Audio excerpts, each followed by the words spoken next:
warahmatullahi wabarakatuh. Nahmadu wa nusalli ala rasulil karim. Amma ba'd.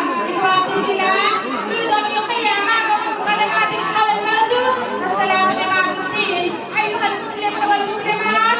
Assalamu alaikum. आवाज दीजिए हो भाई, तुम आवाज दे भाई। من ترك الدين الصلاة هي الركن الثاني من أركان الإسلام وهي خير أمر الدنيا في الآخرة يستعين بها المسلم في المساجد